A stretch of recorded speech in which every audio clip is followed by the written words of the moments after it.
wanted to talk about how and why we should pursue excellence, my mind went back to my own journey as a young believer in the city of Hyderabad. So I'll be lacing some of my insights with my own personal examples because many of you know my story. And if you didn't, then there are a couple of talks that are available, so you can check that out. But I want to just provide some biblical encouragement to you who are possibly wondering, I've lost 1 year last year. This year, it doesn't seem to be very hopeful either. These 2 years seem to be the most depressing years of your already young life. I mean, many of you are just in your teens and getting closer to 20s maybe, but what we saw in 50 years or so, you are actually seeing in less than half that. So that's not very inspiring.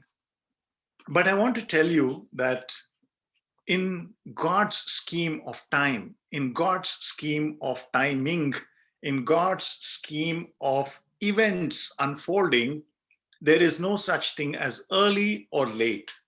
God's timing is always perfect because the universe He created, the humankind He created, everything marches according to a timeline. Sometimes we see it in fiction stories, we see it in movies, we see it in dramas and theater, that there seems to be a delay in God coming into the scene and intervening. But that delay is only created to heighten the tension and augment the suspense before the perfect time comes and restoration happens. You study every movie that you see on Netflix, or if you're a literature student, you analyze the story and the plot of every fiction story. You will realize that the entry of the hero for a restoration standpoint is always perfect. It seems delayed because you'd like the hero to come in early and intervene, but God's timing is always perfect. And so with that encouragement, I want to remind you of the stories that we've seen right from Genesis all the way to Revelation, where God entered in the right time. God entered and preserved His people at the right time. So you will be preserved. God is promising you today that His chosen ones will be preserved. And so when I was grappling and saying, which biblical passage should I anchor this text for excellence in, two biblical characters emerged as contenders and a distant third. And I'll share with you the ones that I eliminated first before I zero in on whom I picked as a passage. One of the first character that emerged as a paragon of excellence was King David. And many of you know King David's story, so I'll not labor those points. But you would realize that here was this almost true, larger than life type of a child who was the youngest in the family. His brothers were big guys. He went to war, and he was always like the one who was slapped around in the house, exactly like Joseph in Genesis, the youngest again, who was again being slapped around by his bade bhais in the house. And you realize that if the little guys are the ones who actually go on to make a lot of history around the world anytime, particularly even in the Bible. So if you are a youngest in your family, you have much to rejoice, even though the bullying at that time seems torturous. So Joseph emerged as one character who really embodied excellence. And you have to study the life of Joseph to, in fact, Prafula and I, my wife Prafula and I, when we talk about our favorite characters in the Bible, this is one that we both vehemently agree upon. Again, the excellence that was demonstrated, the integrity that was demonstrated was really both in Joseph's life was just outside. It's a high benchmark to follow. What I loved about King David, and I almost leaned towards King David as the anchor for sharing why excellence in today's modern world, was that I found a lot of parallels that you can draw between King David's life story, right from his, the epic battle with Goliath, to subsequently his struggles as a king and struggles as someone who's holding on to power, all that. In King David's life, you realize that he was always prepared for battle. Long before Goliath happened, a bear happened. Long before Goliath happened, a lion happened, right? So you must realize that we are tested in our Goliath battles, the giant battles, a couple of times in our lifetimes. But you will be tested a long times with a lot of bears and a lot of lions, which do not make it to the headlines. So you will have a headline battle, which will be this epic battle.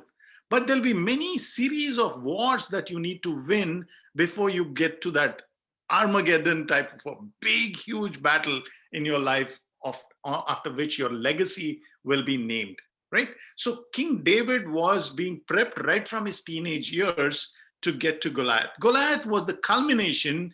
The preparation started in the fields of Israel, in the nights when he was watching over his sheep and flock. That's when his preparation began. Kobe Bryant, a super basketball player whom we lost last year, was said a champion is never made in a stadium. He's made in the gymnasium. Our excellence gets manifest or showcased or demonstrated in the stadium, but the pursuit of excellence happens inside the gymnasium or in your practice range or whatever you're doing, away from the public eye, when nobody is watching. And so though the quest for excellence for a believer is actually a manifestation of his calling, as a side effect of a love relationship with his God. So first of all, I want to just then zero in on the person that I've chosen. So the other person that I sort of wanted to anchor along with King David was the New Testament disciple, Apostle Paul. Now, Paul is by far the most influential writer outside of Moses in terms of the sheer contribution of work inside the Bible. Moses wrote the Pentateuch, the first 5 books, and a single author contributing 5, the significant chunk of the Bible, right? But if you look at Paul's contribution, the entire second half, I mean, after Acts ends, and then you start looking at Paul and his work, you will realize that single largest contribution to Christendom, our faith, came from Paul.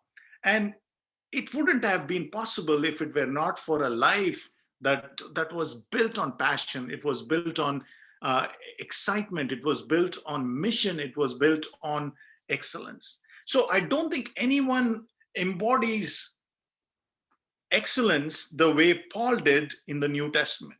I mean, I'm not taking away other disciples and their contributions. Everyone has their own place in the Hall of Fame, as we see in Hebrews 11. But if you study Paul's life, these two guys emerge as the top, Moses and Paul, for their sheer contribution to the Bible. But I don't want to use these two, even though I was tempted to use these two, King David and Paul, as the paragons of example. And so what decided as the central character I want to focus on is Daniel, because I came to faith through the story of Daniel.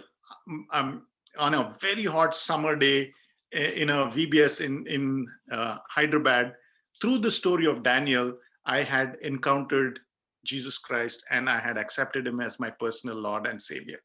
And so because of the personal affinity I have towards him, I picked it. It's no scientific methodology.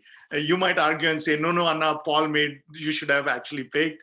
And I'll humbly agree to disagree and say, I picked Daniel because the personal and the profound impact he had on me. And I will share with you 3 reasons why God calls us to excellence as evidenced in the life of Daniel. The first reason I feel Daniel pursued excellence is because he was called. There is a call. The word call is very important for you. Just 2 weeks ago, God gave me a profound opportunity, and I was doing cartwheels inside my house.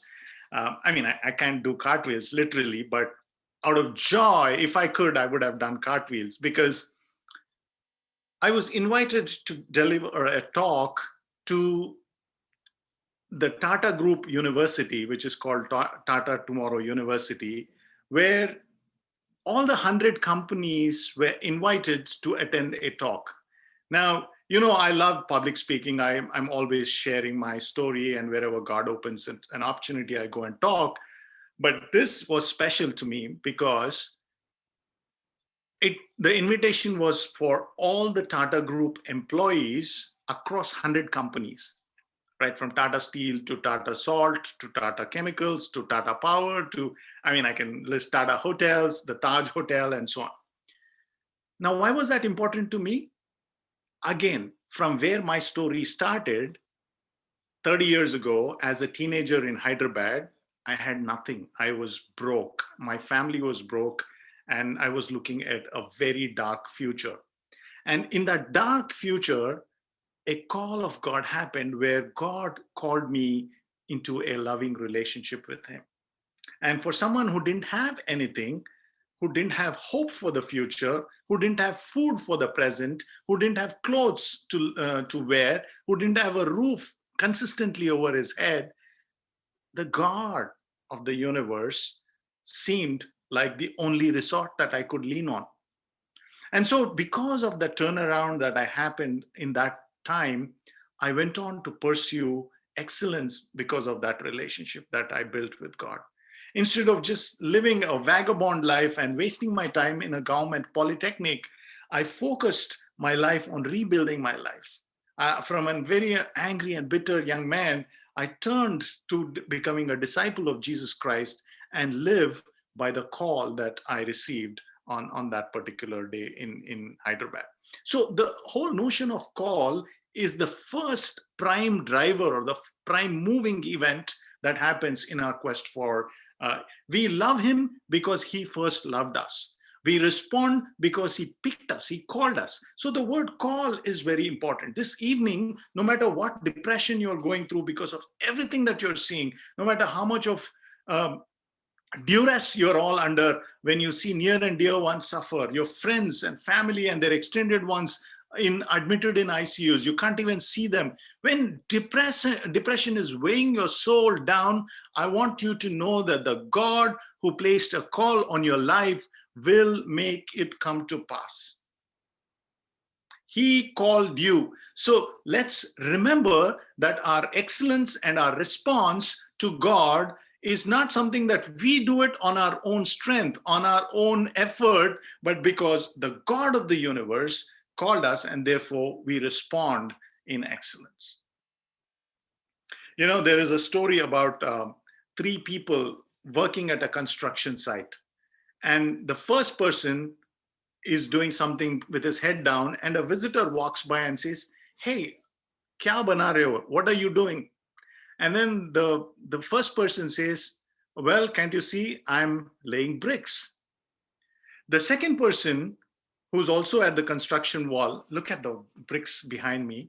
The second person asks him, "What are you doing?" And the second guy tells the onlooker, "I am building a wall."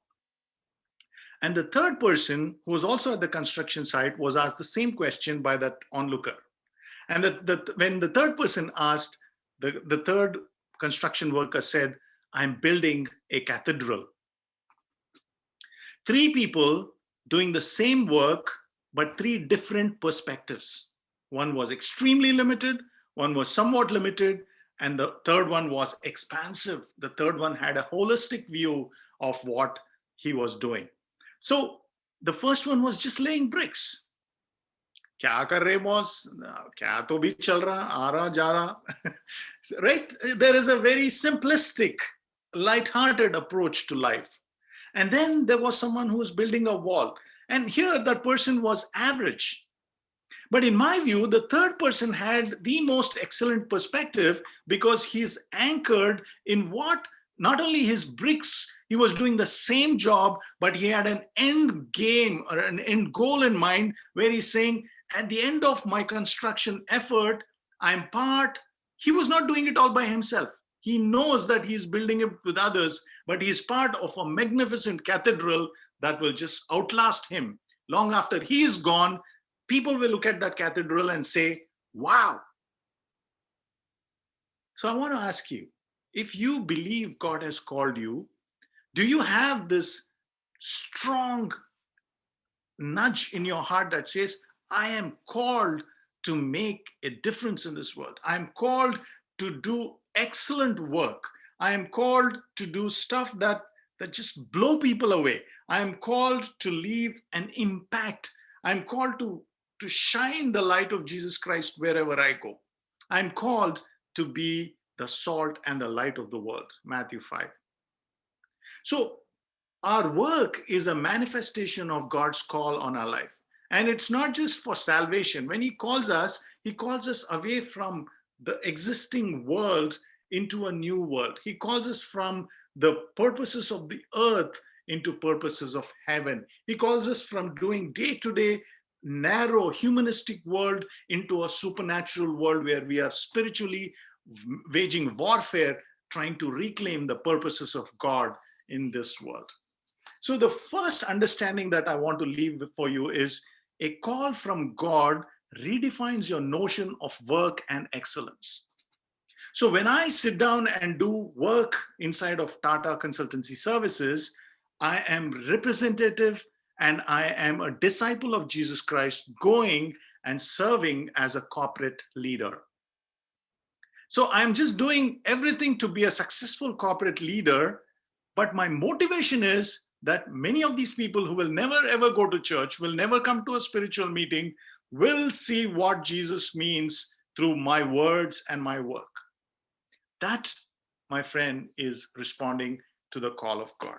So if you look at Daniel's story, and I want to just read from Daniel chapter 1, a couple of verses, okay? I'll go pick up somewhere in the middle where 4 young men, and I'm reading from the Message version, 4 young men from Judah, Daniel, Hananiah, Mishael, and Azariah were among those selected. The head of the palace staff gave them Babylonian names. Daniel was named Belteshazzar, Hananiah was named Shadrach, Mishael was named Meshach, Azariah was named Abednego. You know, the Babylonian Empire took people wherever they went. They captured the young people, and the first thing they did was they changed their names. You know, when you change a name, you change a part of their soul. When you take away their name, you take away their identity. When you change their name, you take away their roots. When you change their name, you take away their culture. When you change their name, you take away their spirituality. When you change their name, you take away their God. Right? When I ask you, if I like the trivia game, if I ask you, who are the 3 friends of Daniel, you will probably say Shadrach, Meshach, and Abednego. But those were Babylonian names. Even today, we know them, unless you study your Bible and you say, okay, they are Babylonian names. You will say their original names were something else. So that's the power of culture. When you go into a culture and when they change you, if any of you are already starting to work, in your company, you're known by your name, but you're also known by your employee ID, right? And anytime you call a help desk or you call HR, what do they first ask you? Give me your employee ID, right? So as far as the company is concerned, your name doesn't matter. Your employee ID matters, right? In the US, we have what is known as social security number. In India, we have Aadhaar card, right? No, so these are all abilities for you to have some kind of an identity tagged to that number. So you're just a number for a government. But for Babylonians, they wanted to change the names. And that's where, have you ever asked yourself, it is a dream for everyone to go and eat the best of food, right? When you eat the best of food of a country, the cuisine, you are tasting that country. And all of you love travel, I'm sure. I love travel. I've considered myself a travel junkie. Every country you go to, you try to taste something that is local, that a flavor of that, right? So we know that Hyderabadi biryani is the epitome of our Hyderabad culture, right? But if some government comes and says no, no, no, we've discovered that biryani is unhealthy for people, so we will ban it. Just imagine what will happen. You are taking away an integral part of what the city represents, the culture of the city, what has gone past as stories, right? The style of cooking. It's more than the cooking, it is a culture, it is a worldview of a journey, of a shape, of a group of people that took in that region, right? So why did these four young individuals who were given Babylonian names refused to eat that food? Because they refused to conform to the culture of Babylon. That's the second thing I want to talk to you about. Not only do you need a call on your life that comes from God, but the second element is, do you have a cause to live for? These four boys had a cause to live for. If you don't have a cause to live for, you'll be drifters. Mark my word, if you don't have a call to live for, you'll drift along life. चल रहा है चलने दो, देखा जाएगा, आगे देखा जाएगा, देख लेंगे. Right? So if you don't live on mission, you live on others' mission. What your friends tell you, you end up doing, as opposed to your own calling. Now, don't get me wrong, I'll get to the other part of friends in a little while. But when you have a call on your life, that call is not for you and your friends, it's for you alone. So when you seek God alone, you will find the cause of God emerging, and that you will pursue your call with excellence. What I meant when I found my cause was, as a teenager, I found that my cause was going to be destroyed if I hung out with the bad boys that I hung out with. If I continue to speak the way I spoke when I was with those bad boys, if I continue to be angry at the situations that I was facing in my life, it required a dramatic transformation. Thanks be to God and His grace alone that I was able to find the cause for my life, a cause to live for. Daniel and his friends found a cause to live for, and that's why they went and you see. But Daniel determined that he would not defile himself by eating the king's food or drinking his wine. So he asked the head of the palace to exempt him from the royal diet. The royal guys would have thought, Pagal hai kya tu? Howla hai kya tu? That would have been his reaction, because you are eating the food the king of that nation eats, and you're saying no to it. There must be something wrong in the way you phrase the question. Are you out of your mind? Would have been the response of the chief steward.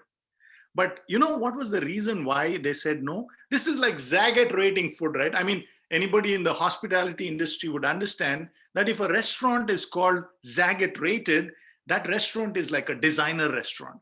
It has to be top class. You pay top dollar to get Zagat rating. And in India, if you have Yelp or if you have any other stars that are assigned, you really are talking about a 5 stars rated restaurant. And you're even talking one step higher than that, which only the king eats. The diet only the king eats, these guys were offered. And they say no. You know why? It's not just for the sake of statement. According to the royal culture, any food or wine that the royals eat or drink is first offered to their gods. That is the reason why they said no. Not because they didn't want to taste the cultural of food of Babylon, because they knew that the food that the royals eat is offered to the idols first, and then it is served to the king. I got myself into thorny situations where I was standing next to the CEOs and prasadam was offered. How do you respond to prasadam when everybody is watching and you are in the spotlight? There are times when you have to make a decision of whether you'll honor God or whether you will say, no, I'm sorry, I'm willing to pay the price.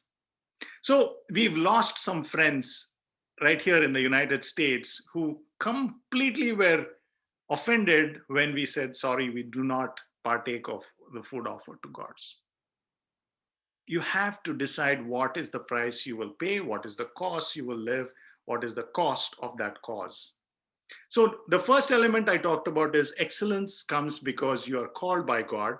The second one is excellence comes when you follow a cause, which is Daniel purposely decided that his cause is much higher than the royal food, and they were willing to bet their lives on it. He goes to the chief steward and says, I'll not just lose my job, buddy, I'll lose my life. Right? I mean, you will read it further down. And he says, try us for 10 days for a simple diet of vegetables and water. And then he goes on, and then the steward agrees. Look at how smart Daniel was. He was saying, try it out. I mean, do a beta project. In IT industry, this is called a beta project, a pilot project, or a sample project. Just give us 10 days, okay?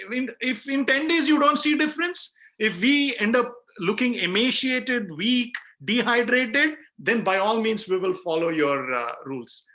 But Daniel was willing to just put his faith on the line and dare to apply his faith to real life and saying, I'm willing to take a bet on this awesome God that I serve, who has called me to be what he is. They were not depressed. They were not wondering, by the rivers of Babylon, we wept. No, he's saying we are called by God. He has a calling on our lives. There is a cause that we want to live by.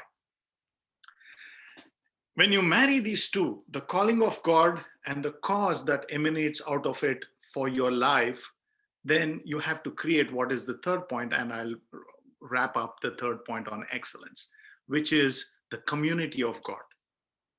You know, Daniel's story wouldn't have been as strong if it were not for his friendships. The community of God. My story of whatever little success I found in life would not have been what it is if it were not for the friendships and the relationships that I found inside the family of God. Even today, some of the friendships of that time continue to sustain me and nourish me. Because we are at a point in our life where it is all about what is it that we can do by holding on to our faith. Disappointments, depressions, failures, they keep coming at you with regular intervals. Daniel served 4 prime ministers in his entire career. But in all that, what stood him in good stead was his call, and you know the famous story of his prayer facing Jerusalem.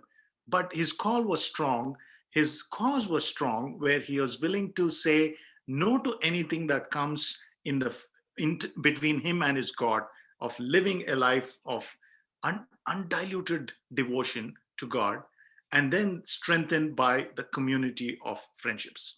You know, all 4 of these guys, no matter how much the popular culture tried to pull them suck them into the pressures, they stayed focused. And you know, even when all the wise people were being threatened to kill, Daniel rushes to his friends and says, hey guys, I want you to intercede for me. Let's pray. Let's join in fasting and prayer.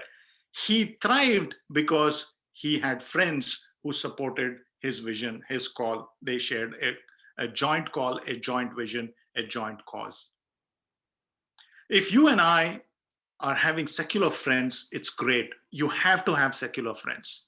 But your innermost circle should be believing friends with whom you can open your heart and soul and be strengthened in faith. Sometimes we go to the other extreme. Oh, these Christian friends, oh my God, they're always doing this. And then you go to the other extreme and we start behaving like others. For a time, I hung out with many non-Christian friends. God calls us to be involved in their lives because the words of encouragement you offer, no one else can offer. So you have to be involved with non-Christian friends.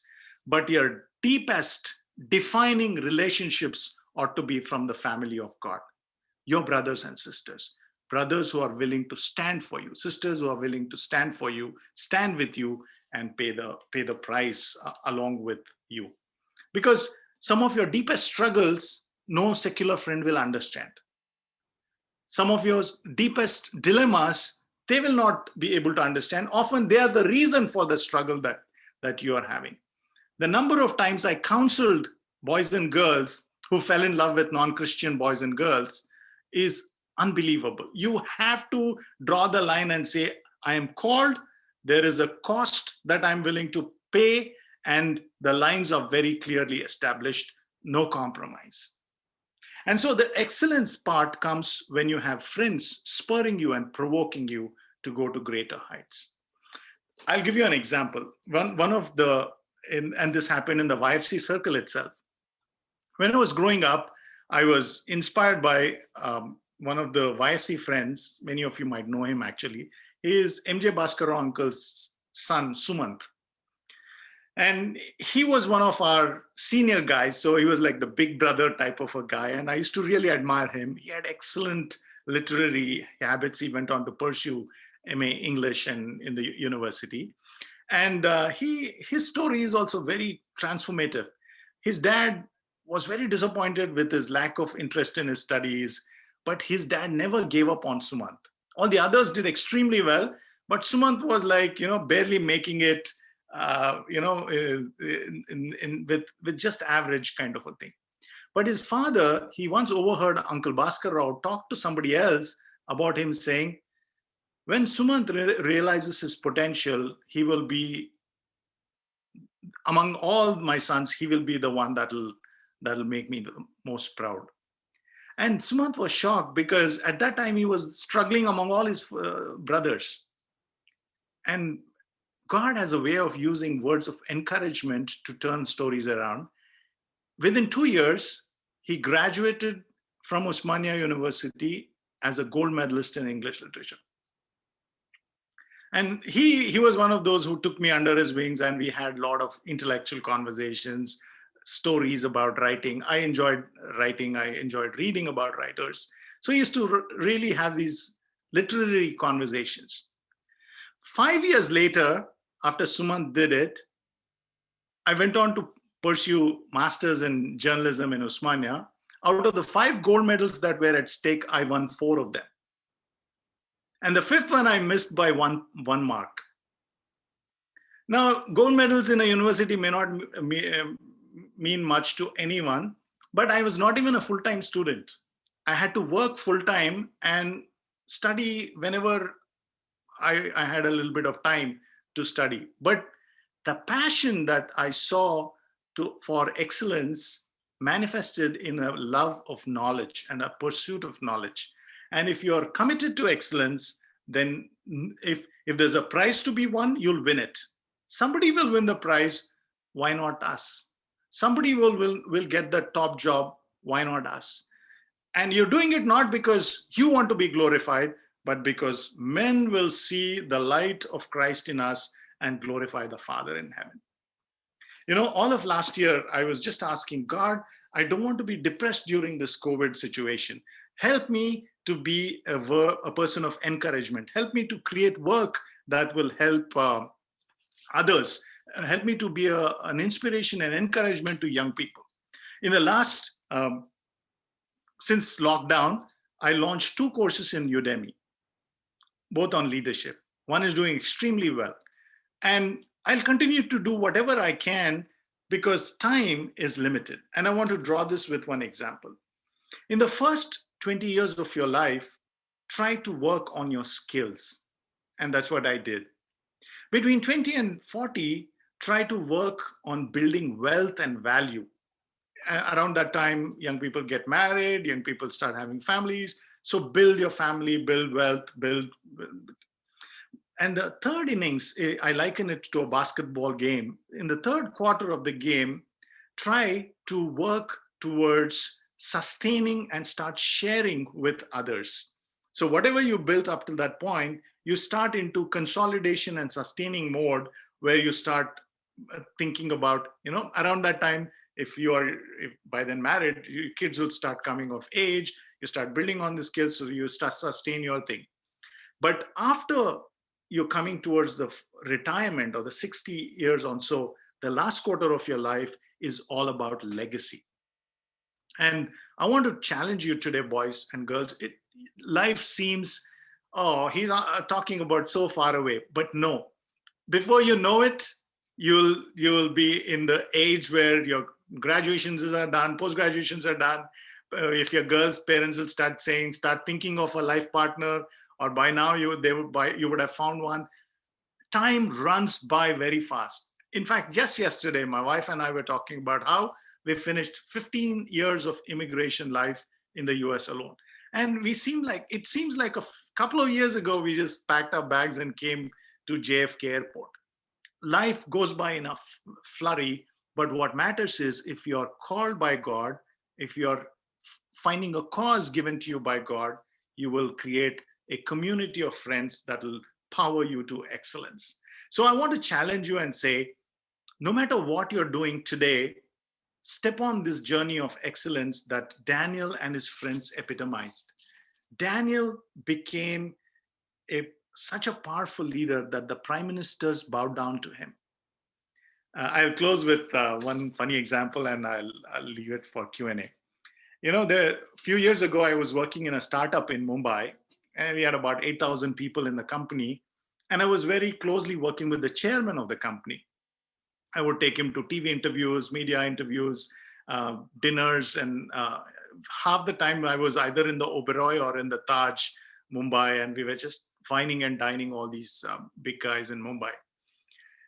One day, in a conversation with a journalist, both the journalist and my chairman were drinking. So this was like an informal one-on-one meeting. They kept on drinking, and I was just sitting there sipping orange juice. And after a while, my chairman got a little carried away, and he was like, opening into areas where he should not be opening. So I gently nudged him, and I kind of made gestures like this, and I was trying to get his attention. But he didn't pay attention. As he got into the flow of things and the drinks started getting the better of him, he started talking about our competitors. At which point I reached out under the table and gave him a kick. And at that point, he kind of got it. He said after 30 seconds, he said, "Hey, I just need to use the restroom." And he went and he came back and he changed the topic. On our way back to our homes in the company car, he looked at me and said, "You must be the only person in all of 8,000 people in our company who could say that you kicked the chairman." Why am I sharing the story? When you pursue a path of excellence, God takes you to places where you will make unmistakable impact. I don't know what God's call is on your life. You know it. But I want to start challenging you. If you place the faith that Daniel had in his master and are willing to pay the price, your legacy will be so powerful that you will impact the world. You will change the world. And I just want to let you know that it came true not just in Daniel's life, in my own life. Many of you know my story. I don't need to repeat it, but the God of yesterday, the God of Daniel is still the God of today. And he will make excellence come to pass in your life, should you willing to risk it. So I want to stop here. Let's just look to the Lord in prayer. Loving God, I hope these words are not my own thoughts, but words that are provoking and stirring the hearts of these young boys and girls, Lord. Make many Daniels come in this, make many Esthers come in so that we will shine bright in our homeland, Lord. We love you and we thank you. In Jesus' name I pray. Amen.